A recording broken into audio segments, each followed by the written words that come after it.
And we are live again. Welcome, everybody. First off, let's give a huge warm hugs and love out to all the mothers for Mother's Day. Yes. Thank you for doing what you do. And as always, the show is being recorded for YouTube. So if you don't want your comments to be viewed on the YouTube channel, please refrain from typing them in the chat. Well, the socials are there in the channel right now. If you haven't already followed the YouTube, please give that a follow. Really appreciate it as we build that up. Also, the Glimesh channel is there and the Twitter as well. So if you guys want to drop follows, please feel free to do so. Oh, with that said, wow, what a week we've had this week. Honestly, so much has happened over the last couple of days. We couldn't possibly fit it into this show. Like we're now 90 minutes. We're now planning shows ahead, which is which is crazy, and I can't wait to divulge all of that information. I mean, first things first. Glimesh had their board meeting this week. Everything's same. Nothing's really going up. Nothing's really going down. We're sort of staying steady. So everything's sort of cruising along nicely. What else is there? There was the Pride announcement, right? Yeah. Yep. The Pride month for June. Yep. Yep. Yeah. You guys probably know a little bit more than that than I did. I didn't end up. So yeah, the simple thing is, throughout the month of June, Glimesh and the community team together are working to raise funds for the Trevor Project. If you want to get involved, the best way to do that is through the events at glimesh.tv email. Get involved, help raise money for the Trevor Project. Events that you want to do, like you might want to raise money. You might want to say, if we can get to $500, you'll shave your head, or you'll eat certain pizza or certain foods, or you'll do the one chip challenge, things like that. So it's just a way for the community to just. And I believe anyone can join in. Anyone on that one. Yeah, that's not locked out. You go to the events email, just say, look, I want to do an event through the month of June. This is my time slot. This is what I want to do. And just put your name down. So good cause there for the Trevor Project. Because I'd spoken about that with Parker and I completely forgot about it. As I do. It's one of those mornings, I think. So it's news galore, mainly with Mark Zuckerberg, as always. It seems though... Something. Did I? What has Glimesh just introduced? Got the new feature. Oh, gifted subs. Yay! Yay! Gifted subs! For sure you're going to click this one. Please forgive me. I woke up with a migraine this morning. My brain's not functioning 100%. Yes, of course. Gifted subs. Big thing. There was a poll on Twitter. Glimesh put a poll on Twitter about different things. It was gifted subs. It was co-streaming. Better emote system. Yeah, across the platform. And tiered subscriptions. Tiered subscriptions, yeah. And it was a really close race between gifted subs and co-streaming, which was very interesting. Very close, actually. It was only like less than 10%, I think, between the two. Yeah. So naturally, gifted subs won. That's fully implemented. It was like no more than 24 hours later, and bam, it was all there. Everyone gets to enjoy that one. I would say it would be interesting to see co-streaming, because it was that close. I would like to see that be the next thing. It was a very tight race. I mean, considering it was over 300 votes, it wasn't a blowout by any stretch of the imagination. Yeah, it was very tight. And both of those features are definitely good features to help encourage more community engagement. Yeah, Yeah, that's exactly right, isn't it? Yeah. Yep. I think co-streaming for sure. Like, right. So when we talk about co-streaming, we really mean like Mix's sort of state of co-streaming, where it was easy, you just basically hit co-stream. That was really it. It wasn't some sort of wanky fart ass around, got to go to a different URL and crap like that. Like with the Twitch system you're talking about. Yeah.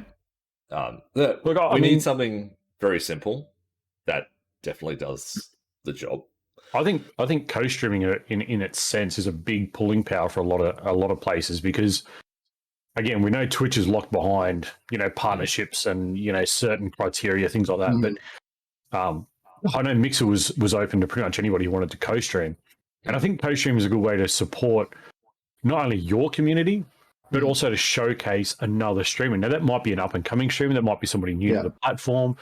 You could do a co-stream, aka, like I said, I think I was talking to you, Speed, during the week, co-streaming for like I said, with Yakes and the NASCARs, having the view from the spotter plus the driver really brings that interaction into, this is legitimate stuff. Like, this is real, feels. So I think in some ways, and it's great to see, like, okay, us with the PGA Tour the other night, we could have done a co-stream and just put the different perspectives, seeing just how the different plays happen. So I think, like, yes, it's a big feature, and it's probably going to take a lot of time to implement, but I think it's a very powerful feature if used in the right way. Because I was thinking, like, back to your point with, spotter and racer, like, I have a teammate of mine that also streams here once in a while. And, a lot of times we're often racing together, especially in that Thursday Night Truck Series. And I think, like, being able to, like, have both of our in-cars on at the same time and being able to see, like, if he's at the front and I'm towards the back, being able to see more of what's going on in that race at one time versus just the one camera, the one view, the one radio chatter. And being able to see more of it. And it also allows, team ups. Like, if I wanted to reach out to Speed and say, hey, let's play Rocket League together, then we can, have that Rocket League co-partner stream, or, Lord, you and I could play, like, I don't know, Minecraft or something. And we could just like have those different viewpoints and just play those games together and like collaborate together as content creators and make something great. I think it's a cool feature. Yeah. No, those different those different perspectives make those streams way more engaging. Right. As well. But it also shows your community. So, aka Yates' community, if he's co-streaming with me, it shows that he actually supports and likes what we do. Right. So that then pushes the community to say, oh, shit, I didn't even think to check out, Lord, because, like, I'm always here with Yakes, for example, So it just allows that little thing. And I guess it builds a bigger, stronger community from within that system. And I think that's going to be a big pulling power for Glimesh when that actually launches. It would make it a little bit easier for collaborations as well. So, like, if you wanted to collaborate with another streamer playing a certain game, co-streaming, bam, you've literally brought everyone into the one place. Way easier than 100%. different tabs open. And that makes sense why it was the second most voted for option. Probably, 100%. The only issue I see with co-streaming is the chat. Would the chat be condensed into one chat like it was on Mixer, or would there be a way to essentially flick between both chats? For me personally, like, being one who's used that feature specifically on Mixer, because, that's where I came from originally, I found the joint chat was really discombobulating because you didn't know who was from what channel. Yeah. Right. You kind of know, like, you don't know if they're on my channel or on your channel, Speed. It was kind of like just everyone's there in a chat. So I think in some ways, having a separate chat that's visible to both parties would be an advantage. Right. The way I saw it, and like the experience that I had, like I was co-streaming with someone. They were obviously a little bit more popular than I was. you know, chat would be filling up with all of their viewers, and not yours. Yeah, nothing for me. I'm just like, oh, I kind of feel like a third wheel here. This is really kind of awkward. So I don't know. You got to think about that emotional sort of aspect as well. That's why I think if it was a co-stream, combine the chat, and you separated them, so you had one on the left, one on the right of the screen, sort of thing. Like maybe that could work with your appropriate backgrounds, or maybe above the channel. So, okay, Speed's chat, Lord's chat, because it would really just be a pop out and a paste, really, to have the two chats there. Like you could kind of pop it out, but again, that's all spitballing, and again, from a development side, it could be a whole lot more of a string of issues. But I mean, that could just be like a settings thing. It could be in your channel settings. Could very well be. If you choose to co-stream, do you want condensed chat, or do you want? Well, I mean, it was like when we did chat? it was like with Mixer when we did the co-stream. We could select how we wanted it to look.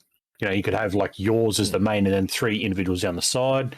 You could have all 4 as a grid. You could, you could lay it out how you wanted to. So I think, I mean, there's plenty of options to consider. And just, I guess, getting a feedback from the community on how they would want to see it would be the best direction to get a feedback and that's on the it. other thing. What would co-streaming entail? Would it only be 2 streamers, 3, 4? Again, more than 4 is just silly. Let's be honest. 4 would be your limit. I mean, you'd have to cap it at 4. 4 is a nice limit, it's comfortable. It's visible. It's not too small that you lose I will say that there were times on Mixer where 4 was just the right number, depending on what you were doing. I don't know. Maybe they could experiment with just having a co-stream with just one other person. That started off that way, then expanded out. I mean, it gives you a foundation to build on, doesn't it? Yeah. Like if you can work out 2, well, then 3 is obviously just adding another section of code to make it 3, and then 4 would be kind of like a generic copy and paste, I guess, in some ways. But like you say, I think the biggest hurdle for that, I mean, is definitely going to be the chat. That is going to be the hardest thing for sure, and can't wait to see if that happens in the near future. But anyway, back on what I was saying before I had my completely brain dead delusional moment. Mark Zuckerberg is in the headlines again. Again or still? I mean, I guess. Yeah, no, he hasn't really dropped out of the headlines, has he? So his plans for the metaverse are apparently starting to drive people crazy. Current and former employees of the Zuckerberg company are tired of hearing about the metaverse. With the VR tech being an obsession for Meta, many are tired of the technology already. A current employee said that Zuckerberg's metaverse obsession is fomenting disorganization and anxiety. They explained people don't really seem to know what to deliver or what to work on because there's still no coherent strategy. One employee explained that employees are told to focus on the metaverse, even going as far to create new teams that are metaverse specific. One team will be focused on creating a metaverse playbook to teach other teams. Despite the massive metaverse focus, Meta is losing an unfathomable amount of money on the metaverse. The project has become a black hole for money. Last year alone saw Meta lose $10 billion on development of the metaverse. While the service is currently available through Horizon Worlds, a very rough VR app, it's reportedly at least a decade away from where it should be. So not only have they lost an exceptional amount of money on this program, it's not even close to being out yet. Like, you'll see a game and a sequel come out prior. So what I'm picking up is it's like that project car you buy as a kid. You stick it in the garage and you go, oh, I've already sunk 15 grand in it, and yeah, I've only just put a set of wheels on. I've still got all the rest of the work to do, and it'll take another 20 years. But I'm just going to keep sinking money into it. Dead set seems like he's just trying to rot the investors out of money just to keep him. But he's eating his absolutely whatever. Fixated. The guy's delusional. The metaverse is the next big thing.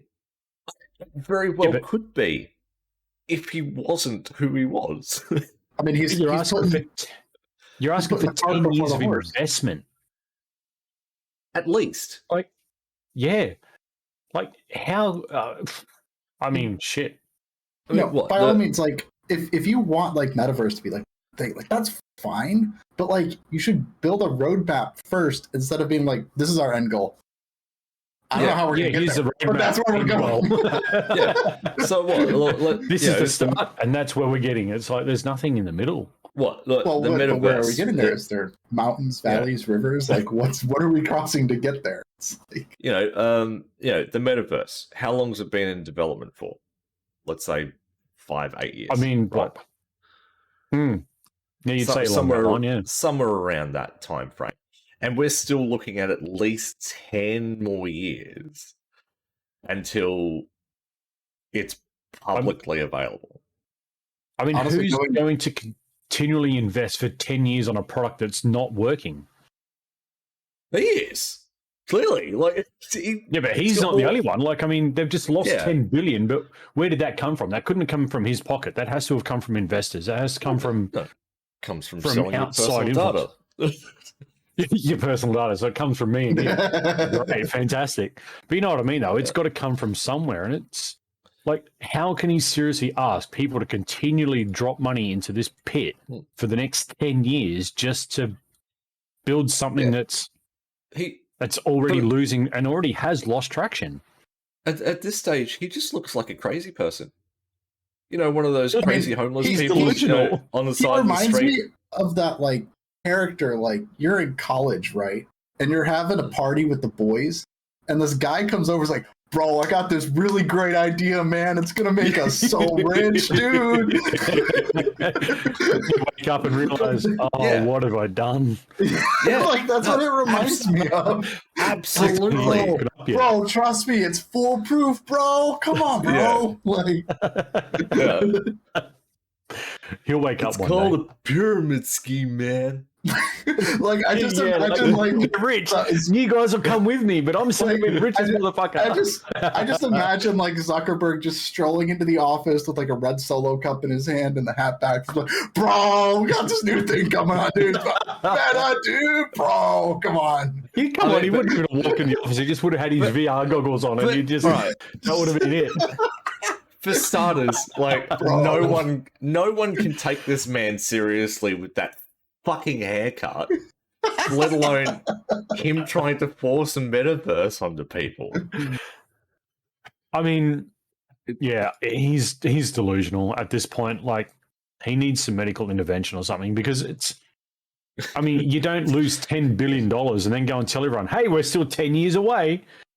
Yeah, how are people still investing in this? Jesus, this is the big question. He still has investors.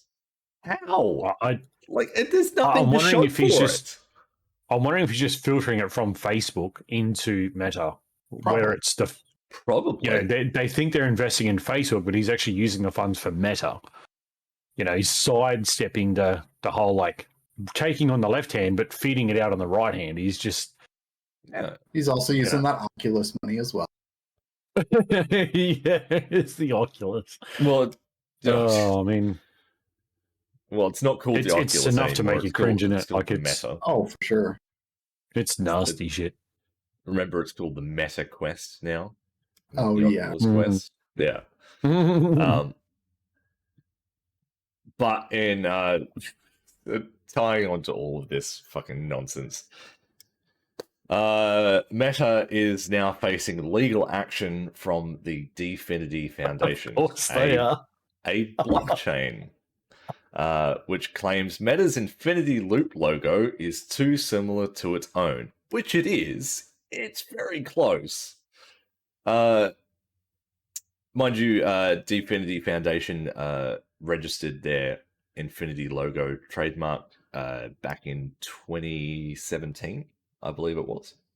So well before Meta was even a thing. You buy them out. Yeah.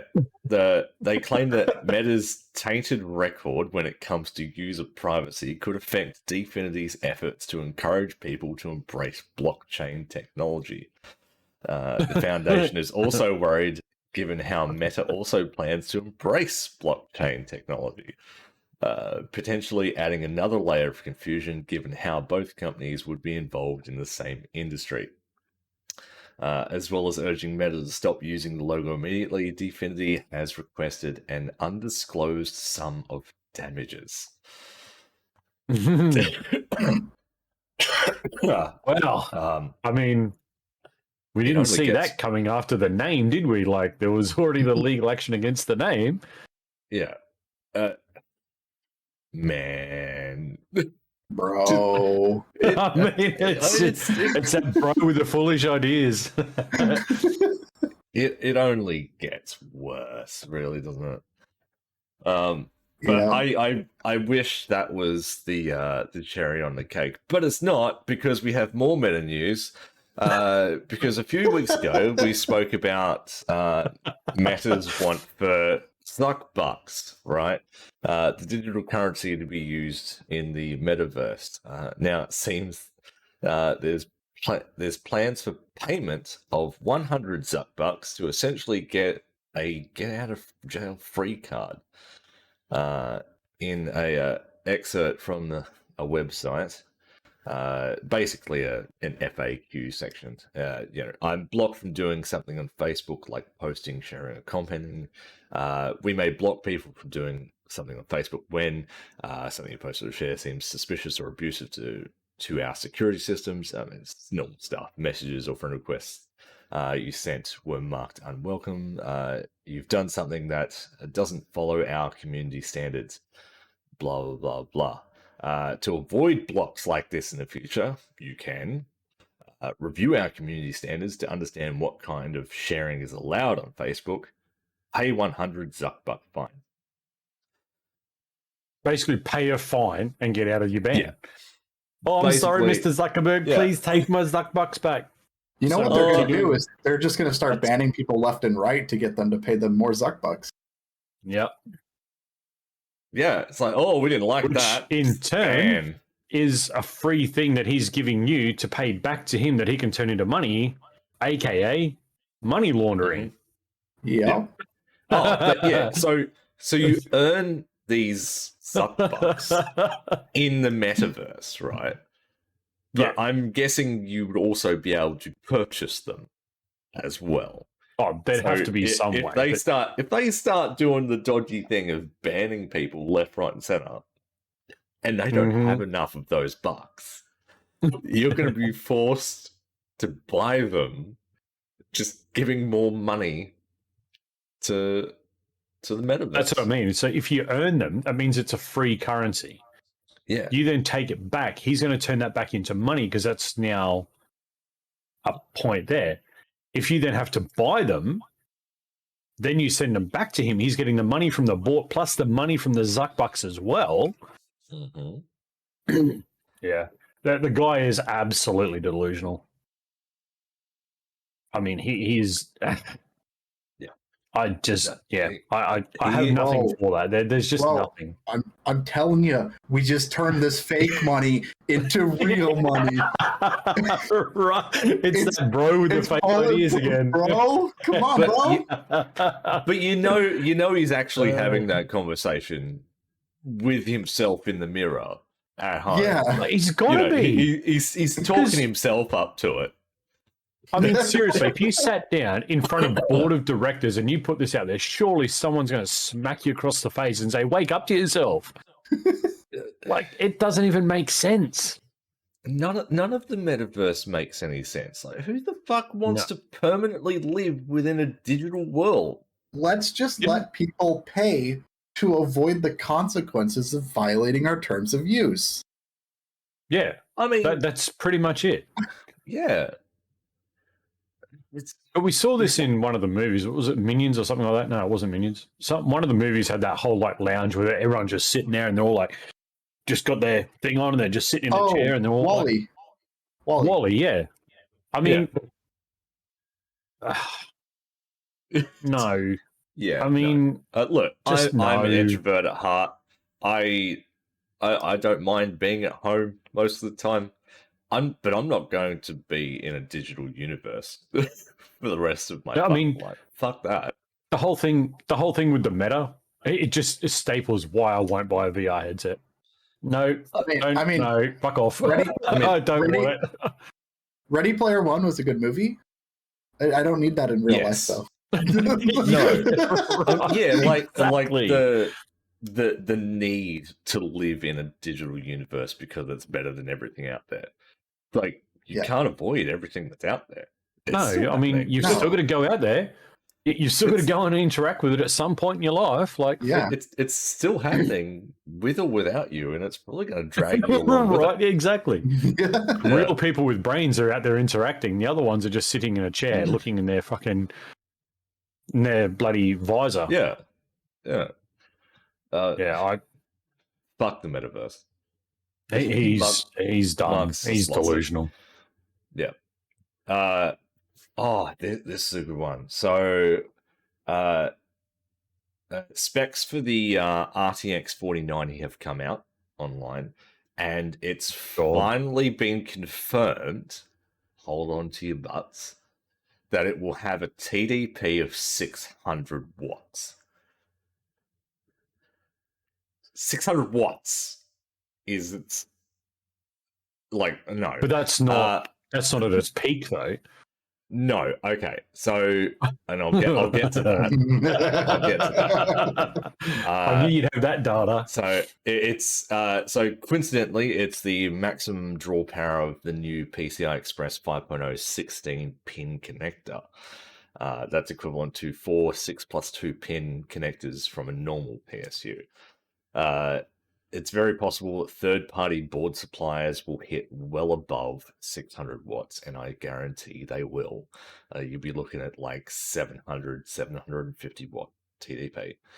But this isn't even the real issue. Firstly, to use the new connector, you will need a new ATX 3.0 PSU. Secondly, you will need to have to factor in the power excursions that GPUs will take. There's that word. Power excursions. This is what people don't understand about GPUs. Like, they just think, it's recommending this power supply. Yeah, no, you need to, like, when you start going into higher tier GPUs, they like to get a bit power hungry every now and then. The RTX 3090 would peak as high as 1,350 watts. That's just a single peak.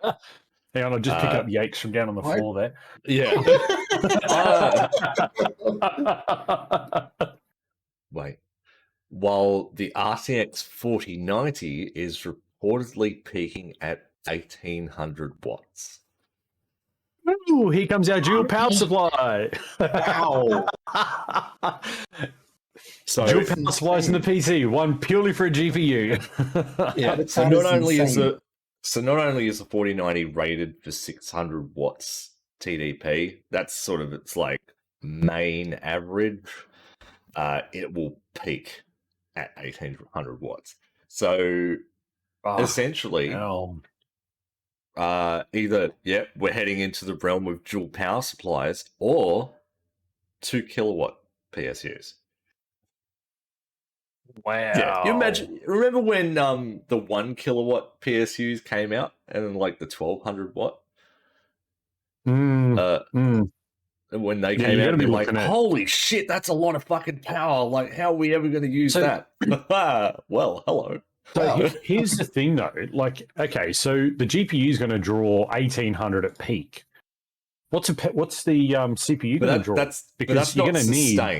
Oh, yeah. No, but that's at peak. Yeah. So if you start maxing the GPU out, everything else is going to be maxed out. You're going to be looking 2,000 watts easy. So if you're peaking, what? I mean, let's take Ryzen 9, for example. That has a TDP of like 90 watts, I think. Somewhere around there. Google that. 75 I'll maybe. quickly Google that. So, and I mean, that's yes, just Kaza. and that's just, a TDP. So naturally that would have a peak as well. So you will need dual PSUs, one specifically for your GPU and one for the rest of your system, or have a 2.2 kilowatt PSU,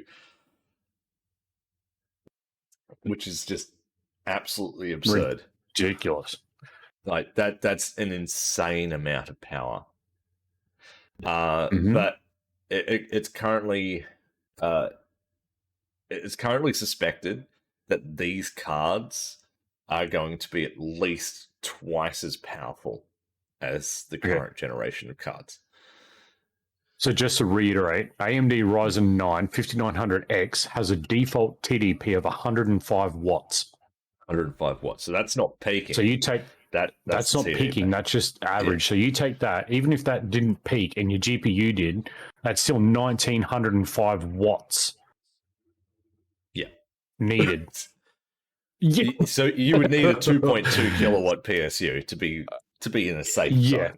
You'd need 2.2 to 2.5 at least to be safe. Can you imagine insane. that? Like, that's stupid levels. But this next generation of GPUs is apparently supposed to be one of the largest leaps that we've seen, like, ever. Like, it's a huge number game in terms of power, because they've gone for I think Nvidia's still going for a monolithic die. AMD's going for their chiplet design. It's all all over the place, really. So they say this is the biggest leap, but the next leap forward is going to fill your fucking house. I mean, shit. Yeah. But you're talking industrial rated power supplies. We're taking this next generation is going to be massive, like over twice the power over the 3000 series of RTX cards. Plus, these cards will be working in side by side with DDR5 and all the latest tech as well. So they're going to be. There's more draw power on your PSU as well with your RAM. I mean, and your motherboard's going to draw more. They're hitting some ridiculous speeds at the moment. They're up, they're well over there. I can't remember what Corsair did, but one of their brands, I think it was the Dominator brand, it hit like some ridiculous speed. I think it was like 5,000 or something. It was like 5,000 megahertz or something. That's wild. But I mean, at this point in time, I'm going to say I won't be able to afford the fuel to run the generator just to power my PC. Right. So you'd have to get a second job just to keep your PC running. So apparently the AMD 7000 series has also been suggested to hit 500 watt TDP, but has yet to be confirmed. The new RTX cards, along with AMD 7000 series, have been speculated to hit up to 100 teraflops and run at 3 gigahertz, which is insane, really. So the AMD card is suspected to hit 97 teraflops, and NVIDIA's card is supposedly going to hit 105. So that's a lot of grunt in your PC. I have no doubts that there's going to be people out there who are going to have the multiple GPU setups and about 10 PSUs to power the whole. They're all going to just have them stacked on the desk, PSUs just plugged into the back into the tower, and you're going to need. You're just going to have to. You're going to have your own fucking mini power station at home just to just to run the damn thing. Think about it. They're going to have like an air conditioner just in like a little window just to like keep the power supplies just cold enough so they don't like blow up and trigger a freaking... Like, for real. Like, would these cards be air-cooled, though? That's a question. Would they be air-cooled, or would they have them air-cooled? No. Not when you're sucking that much power back. You're going to have to water cool, and it's going to be huge, the water cooling for that. And that's going to increase the power needed. It's going to increase the power needed in the computer. Yeah, because not only you'd need the power to run the card itself, but you'd need the power to run the pump for the liquid cooling. Oh, it's going to be stupid, dude. Honestly.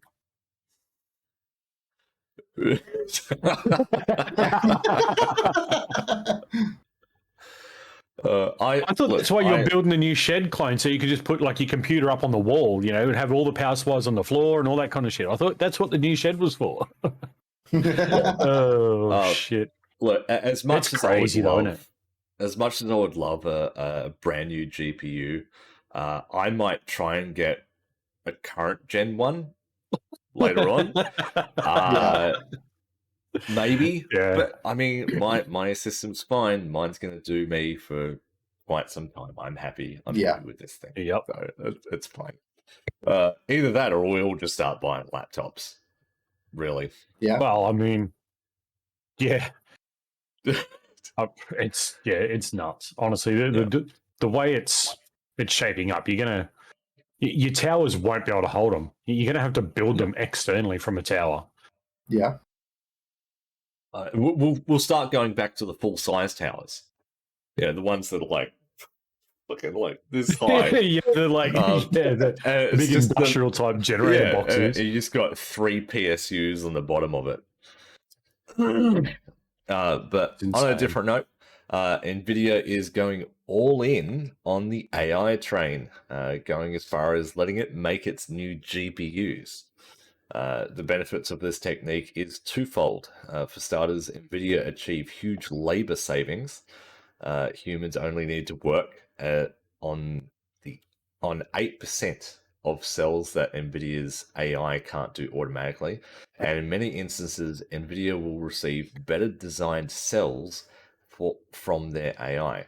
The second benefit for NVIDIA is time savings.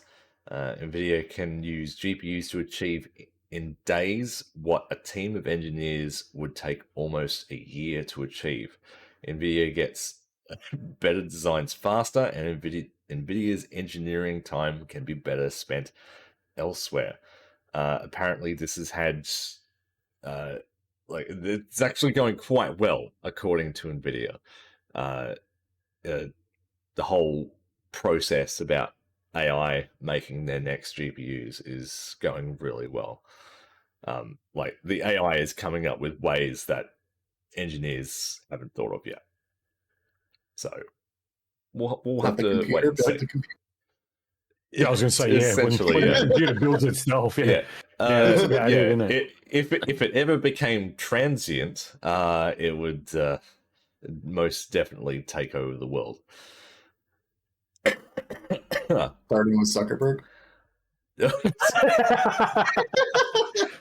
You'll have a computer make a computer to run the meta for itself. Just let an AI design the metaverse. Yeah, there you go. Exactly. I mean, it couldn't be any worse, right? You would hope not. So, I mean, you would pray that it wasn't. So, sad news in the film world. Super Mario Brothers movie has been delayed until April next year. Oh, I'm so saddened by this. Yeah.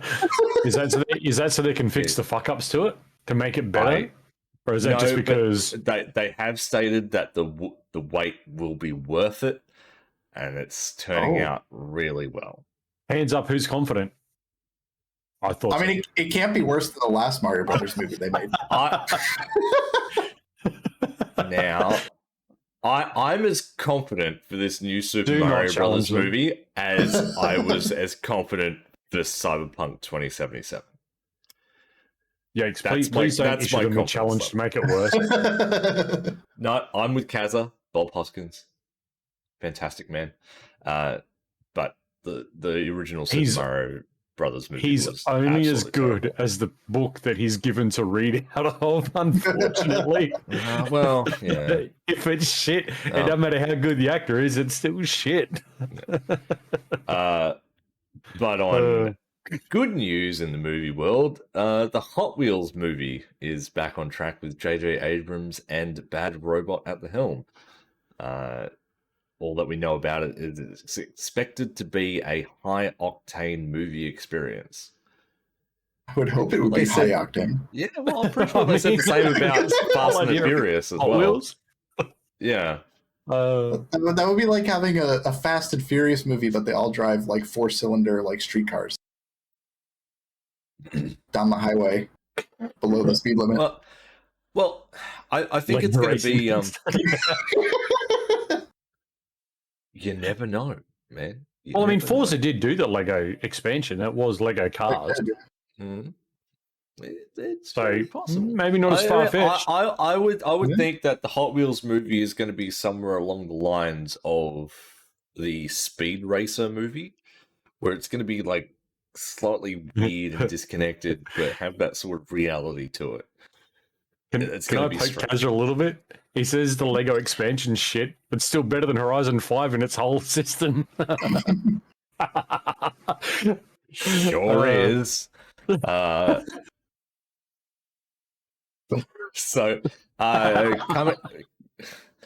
coming up on June 12, we have the Xbox and Bethesda showcase. Yes. I'm personally very much looking forward to this one. If you don't know, E3 cancelled, gone. It's not happening this year at all. Everyone will be doing their own sort of digital showcase, which is what they were doing anyway.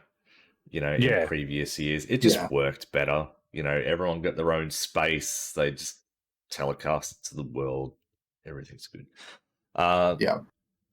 So for this one, I think this is going to be a big one. This is going to be probably one of their biggest shows, I think. Could we see Forza Motorsport 8? No. At this showcase? No. Do we finally get to see Elder Scrolls 6? If we do, it's going to be very artificial. Well, you might be an announcement thing. I'm not saying I'm not saying a finished product. No. But could we see?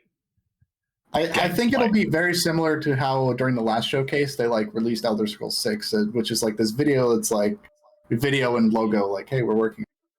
Oh, you mean like the Fable announcement? Yeah, very similar to that. So I mean, see that being Forza 8. We've already got that announcement of yes, we're working on it. I don't think in June we're going to see anything on it. I just don't see it. It's too close to the Gran Turismo launch for him to pick up the mistakes and right them already. I just don't see it. I would like to see something. Just something better than something more than a technical teaser trailer that they showed last time, which was just a garage and a car, and it showed ray tracing. I don't want that. I want to see cars on tracks. That's what I want to see. Even look at Gran Turismo when that was first showcased. That video was disgusting. I mean, we tore the shit out of that video. there was much to Yates' dismay. Yes, we did, because it was badly put together. There was bad lighting. There was bad foliage. The textures were bad. There were pop-ins. I'd be okay with that. I mean, regardless of what comes out, you're going to have the Sony fanboys be like, "Oh, it looks like crap. Gran Turismo is so much better." So it doesn't matter. Just something. I need something tangible, please. Another question: would we see any new hardware announced? Possibly. Another fridge. We were. No, this one's a freezer. You got Xbox Series fridge. This is white. No, I don't think we're going to see hardware at E3. Well, the Xbox. Yeah, because we were talking a little bit. I don't think so. we were talking a little bit back about a possible mobile market for Xbox. Handheld, maybe. So, so I think we might see something, a teaser I think it's too of soon. something along those lines. Maybe more towards cloud gaming. I think we'll definitely see something towards cloud gaming. We'll see cloud gaming, yeah. We'll see how that's going to evolve, but I don't think we'll see anything on hardware just yet. I think that's a little too soon. I don't know. They have surprised us before. You know, we thought that Horizon 5 wasn't going to come out, and then it was like, here it is. No, Horizon 5 shouldn't have come out. It shouldn't have. No. It should have held back for at least 6 months. Even then, it probably still wouldn't work properly. Did you say years? You said years, right? 6 years, yeah. You're right, yeah. Yeah. I mean, they've got to start following the GTA trend. It's got to be a 10-year game. Like, come on. Right. You've got to release it 7 times before you can go to the next game. Yeah. You got to keep should have just released Forza Horizon 4 remastered. Yeah. The HD version. Yeah. Expanded edition. Yeah. Forza Horizon 4 HD 2.5 or something. Let's start going along those lines. Get one car added and call it the enhanced edition. Why? I mean, right? Okay. As much of a joke as that is, right? The Stanley Parable Deluxe Edition, right? Added a bucket. A bucket. That was like the whole premise of the new content. Was a bucket. Yeah. It was the best fucking 8 hours of my life. I can tell you that. And I still don't think I saw everything. Anyway, researchers in Japan say they've concocted a new method of creating wafers out of diamonds, able to store mammoth amounts of data on them. They're talking somewhere in the vicinity of 25 exabytes, which equates to 25 billion gigabytes, to put that number into perspective. This is also equivalent to the amount of mobile data sent around the world in one day. They don't use a direct write feature, but it's more like quantum storage. It uses a defect in a diamond known as nitrogen vacancy center to store a quantum bit. This defect in diamonds has proven quite useful already in use for quantum computers, as it allows researchers to read out the specific spin of an electron.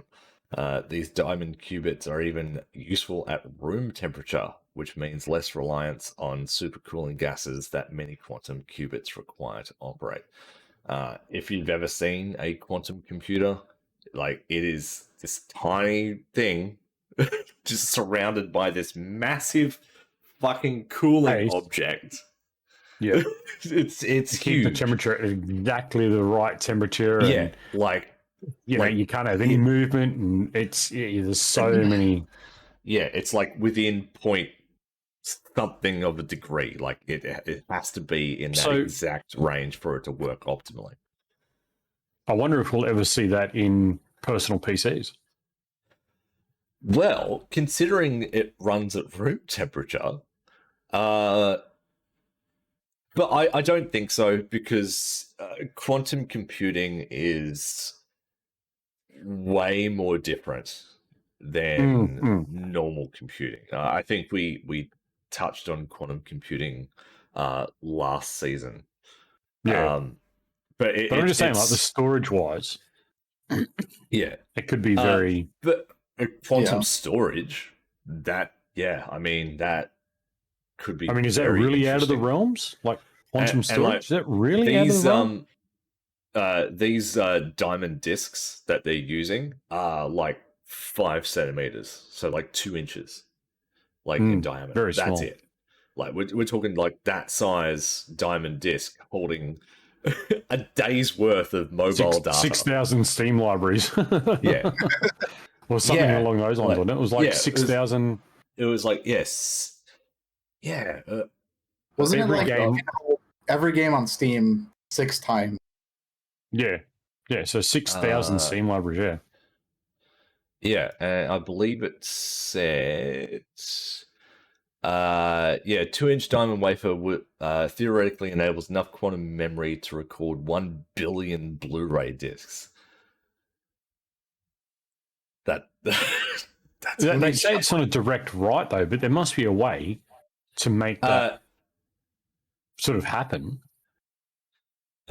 So they use the nitrogen vacancy to essentially write data with the electrons. And because it's in a quantum state, it's not, a direct, 101010, that sort of stuff.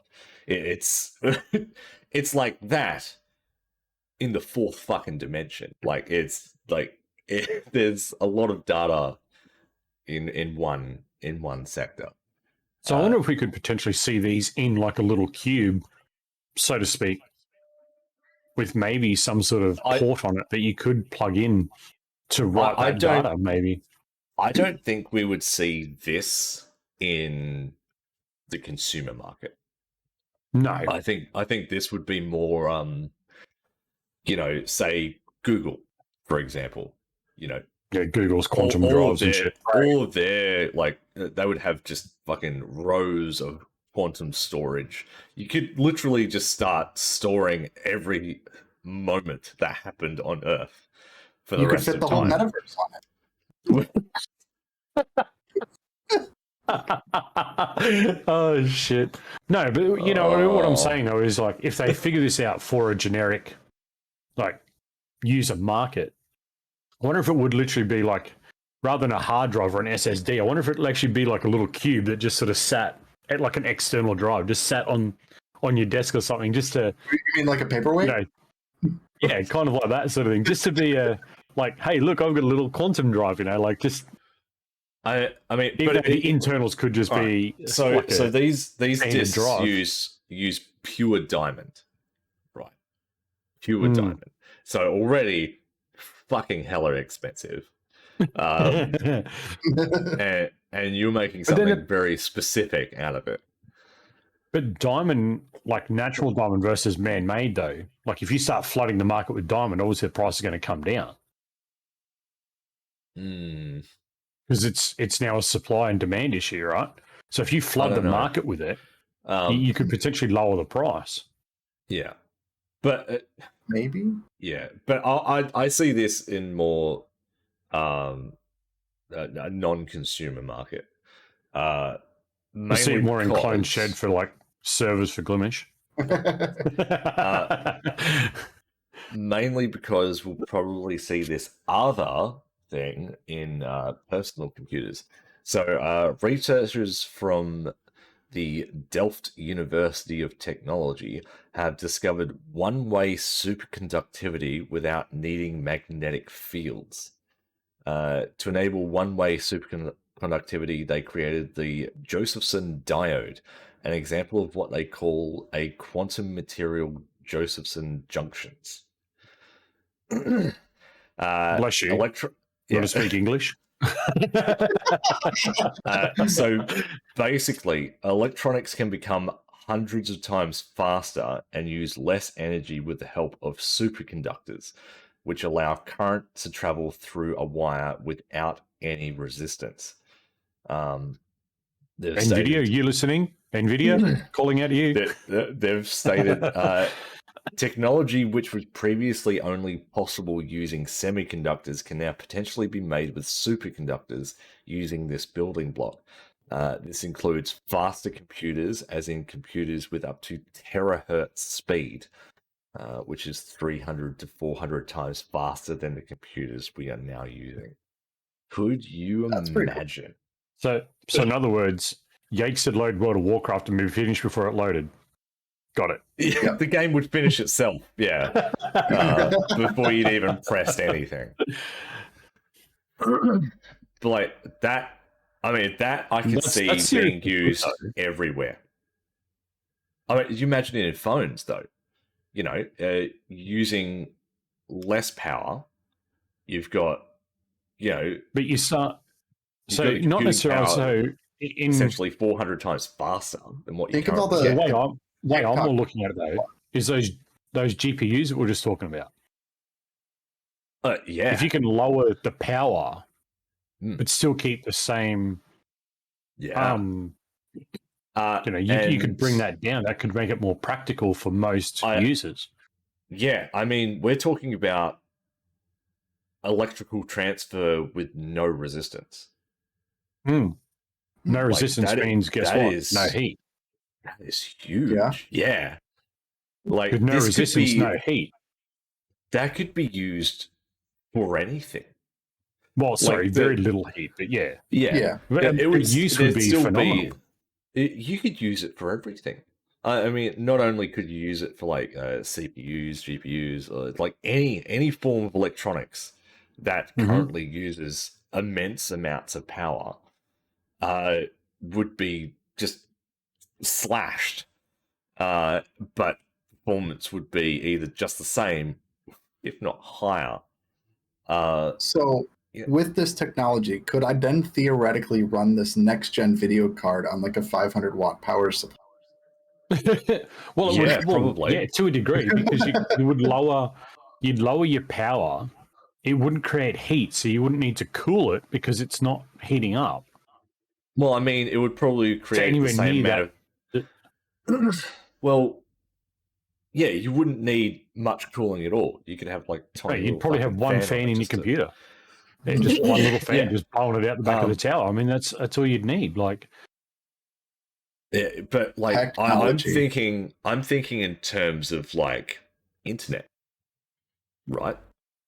That could be used for the internet. I mean, essentially, yes and no. Because it is. I mean, yeah, you could put it in your servers, but you wouldn't really. You wouldn't really allow the. You're still limited by that point-to-point cable. Like if you think fiber, I mean, you're transferring data faster. Yeah. You're not gaining. The only time it would come in handy is in a copper situation. All right, so thinking about it more, it's more things are like CPU based. You know, where everything's pretty internal, much, yeah. You know, where it needs just quick contact like all around the place. But yeah, as you said, if you have a connector in a way, those connectors are still going to be,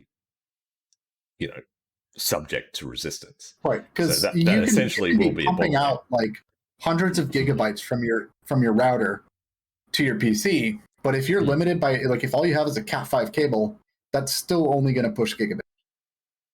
Yeah, no matter what. You've got to.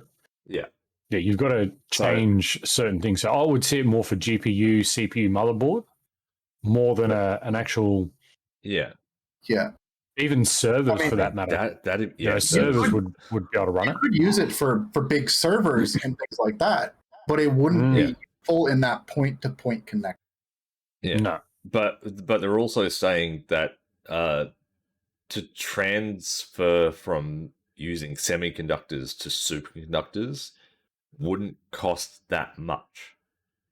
So, we could end up seeing this technology a lot sooner rather than later. So, I mean, for sure. I mean, if they've already found it and they can obviously function this in a system, we'll see this probably in the next 5 years, I'd say. Yeah. It wouldn't be hard to just change a conductor out and put in, like you're saying, these superconductors. Yeah, it would be I'm personally, I think of like your supercomputers are gonna be 400 times more powerful than what they currently are, which is just absurd. But there's definitely a market for that in your mobile devices. For sure. That's going to be huge. Absolutely. You're gonna have the power of a desktop PC in your phone. You're going to have they better be mobile careful, laptops. Oh yeah, we might see those. We might see those superconductors in the Teslas. More than likely, yeah. But you get your gaming laptops that are going to be just as powerful as a $6,000 desktop PC. Yeah, and it's going to run, basically room temperature. It's not going to be. It's still going to be running hot. Yeah, it's not going to explode to like 95 degrees. And at that stage, if it doesn't draw as much power, one, you've got battery saving, or you've probably got the same amount of battery, but you've got way more fucking juice, way more battery life. Yeah.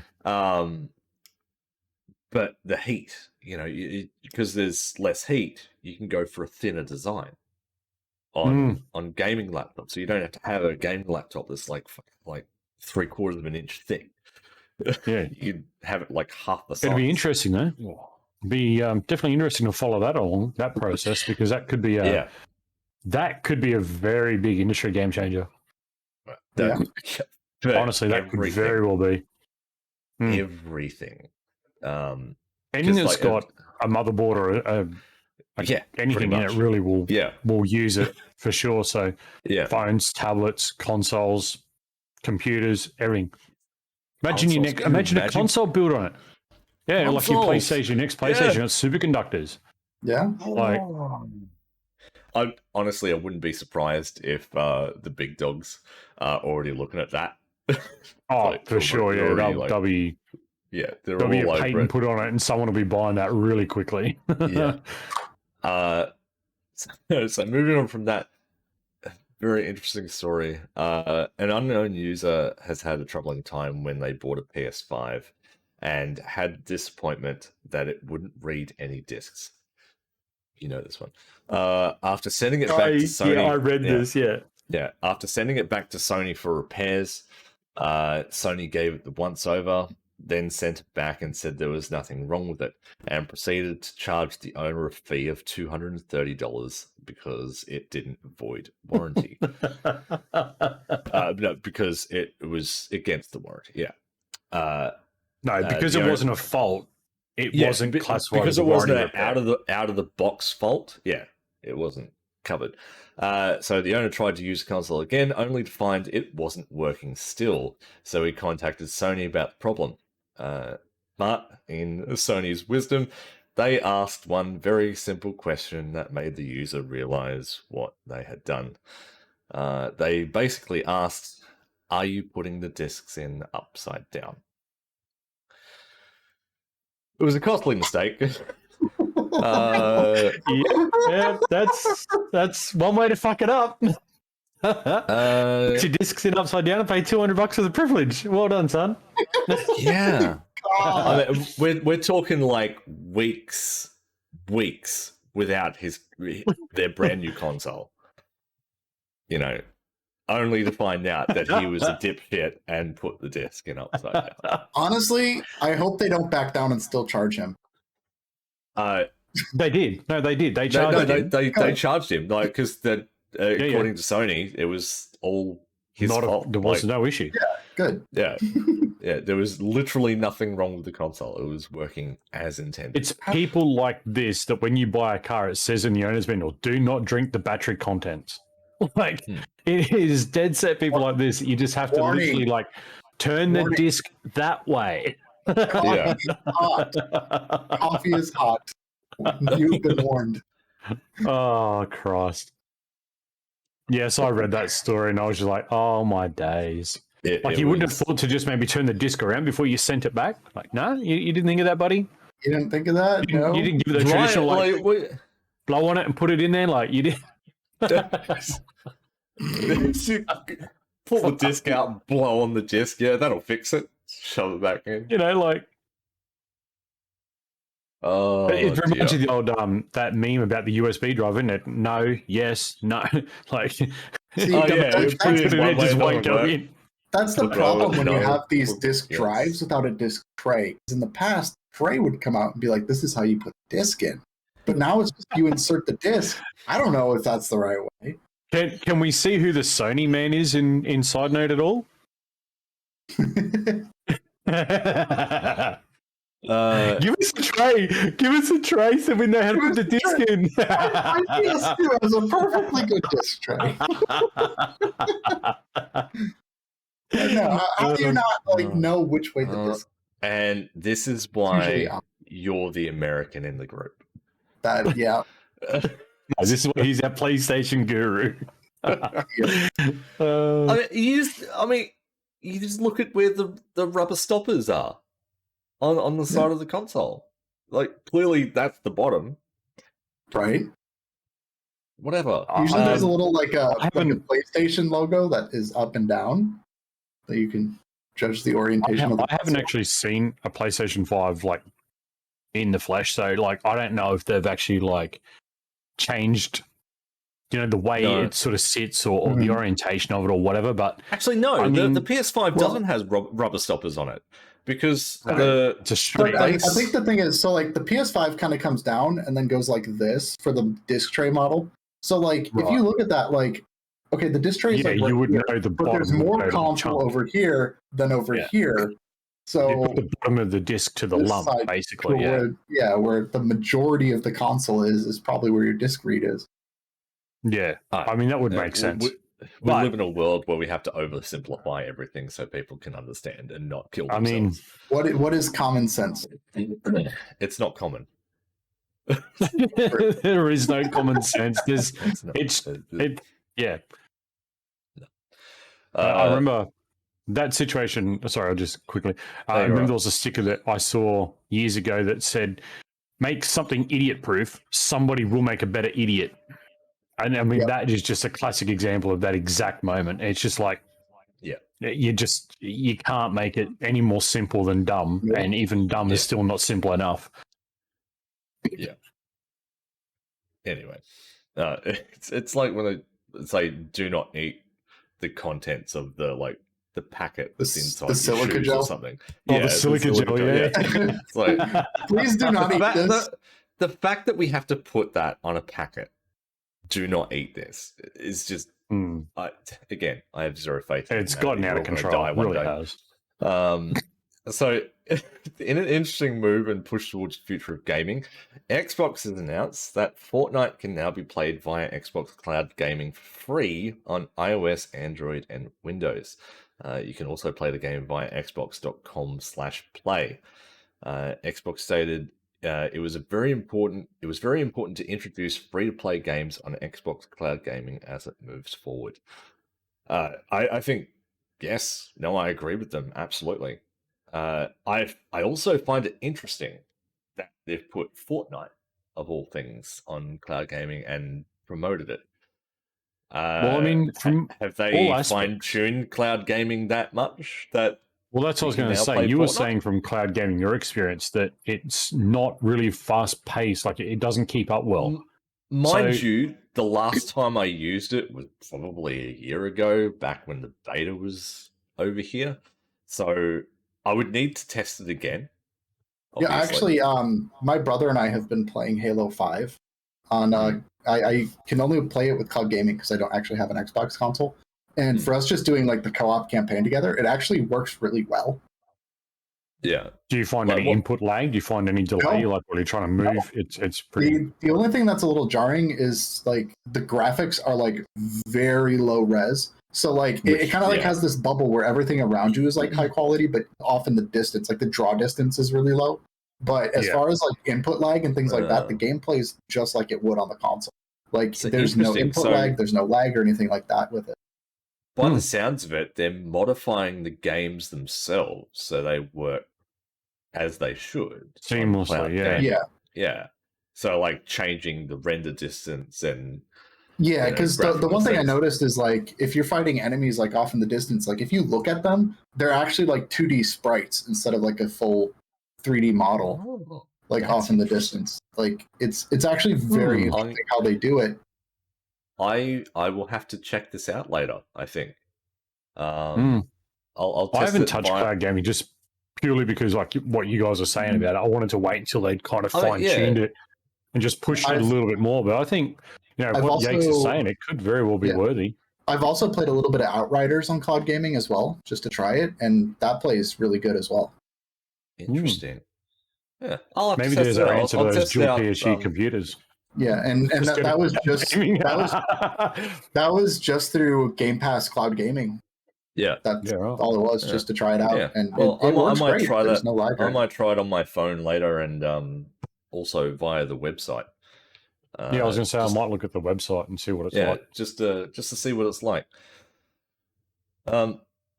So this is a big one.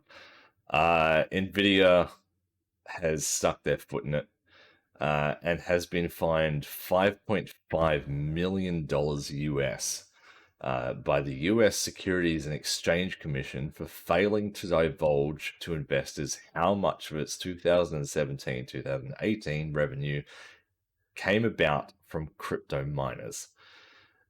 In 2018, Nvidia reported $9.7 billion in revenue, of which half was credited to gaming, but without properly indicating the role crypto played in these figures. Said numbers were dramatically up in fiscal year 2017 by as much as 52% in one quarter. The SEC's report states during consecutive quarters in Nvidia's fiscal year 2018, the company failed to disclose that crypto mining was a significant element of its material revenue growth from the sale of its graphics processing units designed and marketed from gaming. Nvidia has declined to admit to or deny these findings, but instead agreed to a cease and desist order and to pay a $5.5 million penalty. So again, why is that even a thing? But why did they not tell their investors about how much, crypto was influencing their market? But I mean, all of this is just a card. They're not doing any. Nvidia themselves don't have any thing related to it except for the cards that they're selling. So what difference does it make? It's a card sold.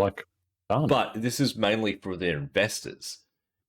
So you've got GPUs. Well, so the investors are saying if we'd have known that 70% was crypto, we would have pulled out. They're not going to pull out. They're making way too much. Maybe that's the potential that was there.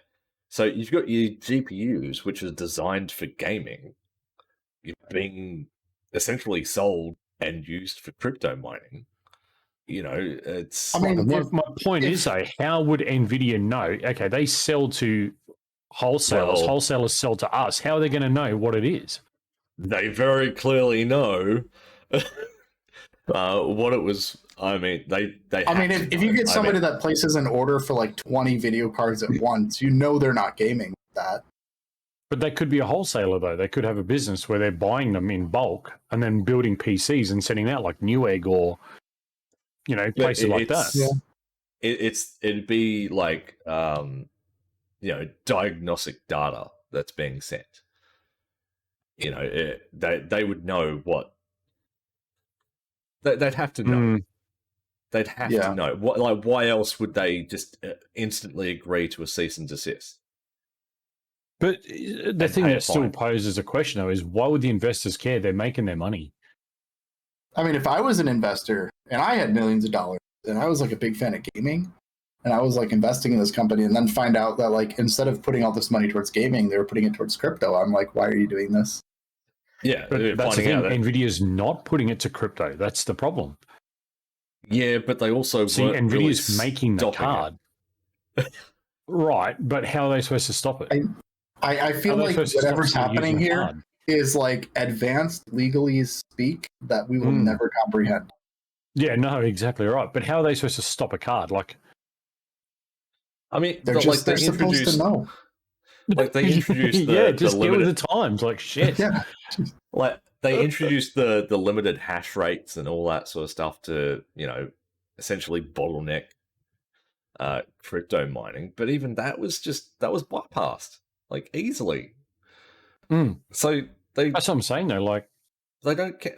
They're just doing what's right in the public eye, but they know exactly what the fuck they're doing. They know that they're making a fucking mint off all of these people using them for crypto.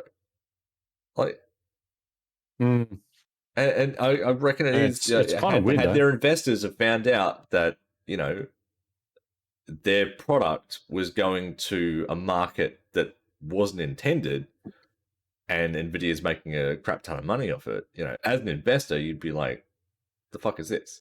You know, you as an investor, you want the truth from the company that you're investing in. Yeah, I mean, I get that, but I mean, like I say, at the end of the day, like that card comes out of NVIDIA, goes to billions of places all over the world. Like, they're not going to know from the sales directly who that's going to and what their purpose is until it is used. So they may not have seen on that data log that that's what was going on until, 2018, 2019 year. That's when they could maybe trace it. So But I'm just wondering, what they still it was failed obviously to some tell way. their investors. That's the thing. Right, they failed to tell their investors what was going on. Like, this is back 2017, 2018, right? That's what I'm saying. So that was the start of what? The RTX cards. It was the start of the big crypto push, right? Which was using the RTX 20 series cards. And this was before, the chip shortages as well. So yeah, no, that's what I'm saying. It was just on the verge of the RTX introduction because it was just getting out of the GTX line, wasn't it? Yeah. Well, yeah, because the RTX cards were way efficient at doing crypto. Exactly, that's right. But convenient, though, isn't it? Bring out a brand new GPU that just so happens to be extremely good at crypto mining. Right. It's like, yeah. But I mean, all they really did is just copied the GTX model and just up certain bits of it to make it better. So they already knew it was going to work in GTX cards anyway. They also knew that their GTX cards were used for crypto mining.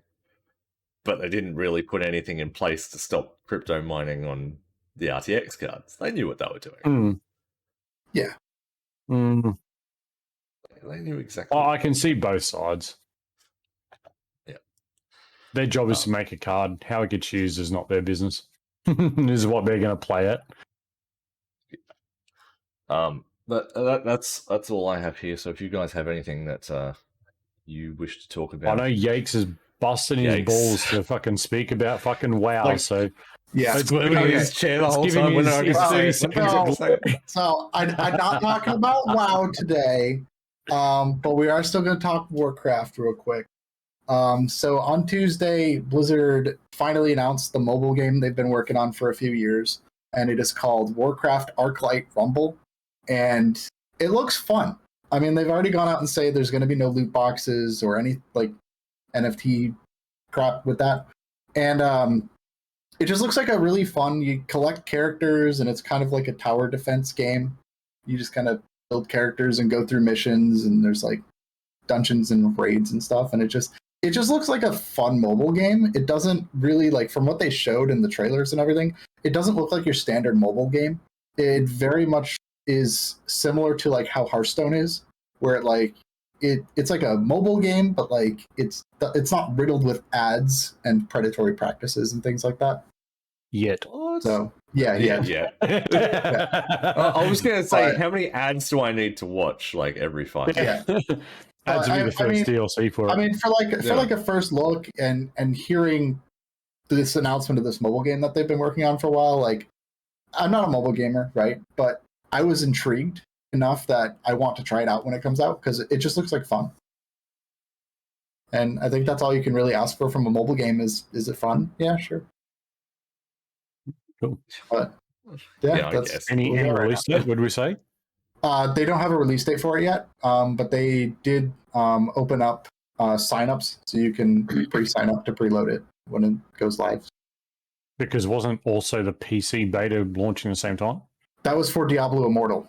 This is Diablo Immortal. Different game. That's one. Yeah, Diablo Immortal comes out on June 2nd, along with PC beta for that game. All right. So we're still about a month away for that. Yeah. Cool. So last week, Lord and I played Turbo Golf Racing. I just want to touch up on that experience. just for anyone, just for anyone. Just for anyone who doesn't know what the game was or what it was about or anything like that. So envision a Rocket League style crossed with speed golf, and that's kind of what was going on in the game. It was a good game though. I will say it was a good game. It was fun. Shut up, Lord. I'm not going to poke you today. Not going to poke you today, but it was fun. I mean, it delivered what it promised, like 100%. A few things were a little bit broken in it, but on the whole, it was actually a very good game. It was actually quite enjoyable because it was very quick. You know, there was only you'd only play on 8 people. 3 random holes. There'd only be 8 people in the game itself, and the round would only last for what? There's sometimes like 30 seconds, but it could be like a minute, depending on the length of the course. So, we're so talking like really once the leader made to the hole, the timer started to tick down. So you only had a limited time to make it to the point. If you didn't get from tee off to hole in that time slot, you just got DNF. So, but it was I've got one question that I'm sure everybody in the chat is wanting to know the answer to. Who won more games? Hate you. I'm blissfully going to hold my tongue and make no comment. I came second twice. I was going to refer because Speed retweeted a tweet from Envision this week saying, "Hey, we got the beta finished, and 9 people won over 100 matches." And I was like, "Speed, how many did you win?" But I couldn't. Yeah. I like Speed too much. No, so the principle of the game is really good. The way the point system works is really good too, actually. Yeah, I don't know what you thought about that, but it's one of those games where you can actually be like, "Oh, I just want to play Turbo Golf Racing, just pop in, play a round, and pop out." 5 minutes later, literally. It's very good like that. It was very quick to join a server and just get going. You weren't like waiting around, hoping to find a server. It was very quick, which was good. I was actually surprised about it looks really fun. The race pass as well. That was really fast to progress through. You didn't have to pay for it. It was literally just the only downside I saw was how the vehicle hits the ball. That was really about it, because it was very exact. If you had the line on where your ball would go based on where your car is, it was extremely exact on where that ball would go. And I think it just needs to be sort of dumbed down a little bit, so it's more generic-ish. I guess, I spoke to you about this, but I think the biggest issue that I saw with it is anyone who played Rocket League went in with that Rocket League brain and failed miserably, because they didn't just go in. They didn't go in fresh and think, okay, just give me what the game's got. Once you learnt the mechanic and learnt that little guide was there, and you could, position a car, you kind of got the really quick gist of what's going on. So I guess if you played Rocket League and you're looking at Turbo Golf Race when it comes out, switch off, turn the Rocket League brain off. Don't even think about it. Learn the mechanic of the game, because it really is very, very simple. Yeah. I mean, it is simple. And another thing we noticed when we're doing the beta was there's 2 currencies. So you get your in-game currency, which is automatic, and then you get what they call a premium currency. So if anyone who's played Fall Guys, you got the crowns at the end if you won, and then you could take those crowns and redeem them in the store for exclusive items. It appears as though they've got that kind of system as well. So some things will require trophies. Yeah, you can get those premium coins or premium currency via the pass as well, but you don't get very many. It's very sporadic. I think out of the 15 levels, I think you got 2 out of the pass. Yeah. And you could get them from per win challenges as well too. It wasn't if you got the win, you got those crowns. It was more just if you did certain things, you got given that, so you had the chance to get exclusive items out of the store. Right. Yeah. So, but all in all, it was actually a very good game, very enjoyable. I do look forward to playing it and losing again when it comes out. Whenever it comes out, there's no official release date yet. No, we'll keep you up to date on that though. I would say soon. I mean, it was a beta, Yeah, I don't. For a beta, it was pretty clean, wasn't it? Like, it had its connection issues. Like, we had a few dramas trying to stay connected, but yeah, it had some overall, debugging stuff on the screen during like load-ins and that, but overall it was pretty good system. Yeah, a lot of fun. And I believe so. It's coming to Steam, Xbox. No, Windows. I think it was only Windows. It's coming to Steam. Xbox. I don't believe so. Yeah, it's on a. Because I've got it on my wish list on Steam. Or I might be PC. That's how I played it. Wasn't it coming out on everything? Epic? No, Xbox Series X, Series S, Xbox One, and Microsoft Windows it's Google platforms. Okay, I'm pretty sure. So I'm thinking it might be locked to Xbox for maybe 3 months or 6 months. I'm not 100% sure. That makes sense. Like an Xbox exclusive for a bit. Maybe. So it could be. I mean, until unless they're working on like proper cross-play stuff to work across Xbox and Steam. You know, if they're going to integrate that, the fact you got Windows, anyway, and Xbox, you kind of got that system in play. Yeah, but it's the same sort of infrastructure, so it's sort of tied in. Yeah. But when you're going from an Xbox infrastructure and trying to connect to an outside source like Steam, it's complicated. But it's not very graphics heavy either. Like, you don't need a really big graphics card. Like, they recommend a GTX 460. Like, it's not. It looks really, really high quality, but it's. I mean, it doesn't require a lot of power. I was playing it at 4K. I had settings on where I'm like, I don't need that setting on. It was a setting for 3D grass. You don't need that on. I mean, it's just one of those things. Quick. Yeah. Like, you're in a race car and you're hitting a ball up the course, so you're blowing over the grass. You're not stopping and looking at how pretty it is. You are screaming down the course like as fast as possible. You know, you're gonna have time to worry about. Oh, the grass looks pretty over there. you're like shit. Where's my ball gone? I can't see it. Like that. That's. I mean, I feel like 3D grass is actually very important. I mean, like so.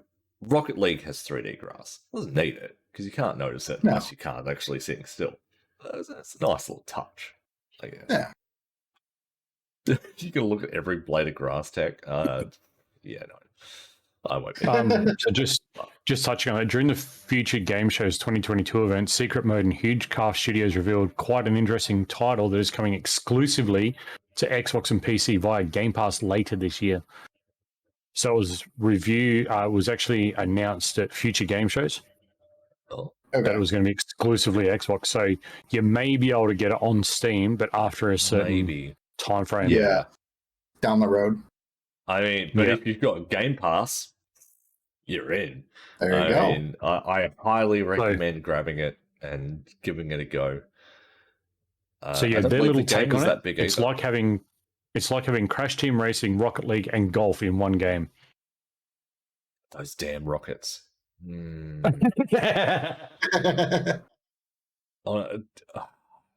the rockets. That was the other bad thing. The rockets were bad. You know, when you're scooting along and you get hit by a rocket, then 0.5 of a second later you get hit by another rocket, and then another rocket. And you just watch, and you could be in the lead, right? And you just watch everyone pass you, and then you start to catch up, and then rocket. Like for whatever reason, you get hit by fucking rockets everywhere. That was always probably the most annoying. Yeah. You just about to hit the ball, and then you get hit with a rocket, so it stops. So then you got to get moving. That's how the blue shell works in Mario Kart. Yeah, but like it was always just as you were about to hit the ball too. Yeah, exactly. Right. Like, it was like you had all this momentum. You're going to put this mad shot on, and you just rocket, and you just get absolutely drilled. But anyway, good game. I definitely recommend checking it out when it comes out. All right, we're going to wind this episode up now. Here at this point, don't forget this will be put up on the YouTube later on. Maybe not today. I know Speed's got a fair bit on today, it will be on today, but it might be a bit later than usual. So just keep your eyes on the YouTube. If you haven't followed the YouTube yet, there's the link in chat. Give us a follow on there. Share it out with your friends and family. On the Twitter as well, you guys want to keep up to date with what's coming on, what we're doing, if there's any special guests and stuff, follow the Twitter. Join the Discord. If you'd like to be a special guest on the show, let us know. We'll definitely try and get you guys on and get your opinions and have a chat with you. We've had a few guests on the show this year alone. We've had Clone from Glimesh itself here. We've had, just recently, we had Long Play Games, who's an indie developer. So it was good insights into the indie dev world. We might try and get a special guest on for certain upcoming things that may eventuate in the future, news-wise. So that I think that. But anyway. But yeah, so jump on those socials. And as I said, that's been us for this week. We will see you back here next Sunday, 7 p.m. Eastern Standard Time. As always, stay safe and we'll see you soon.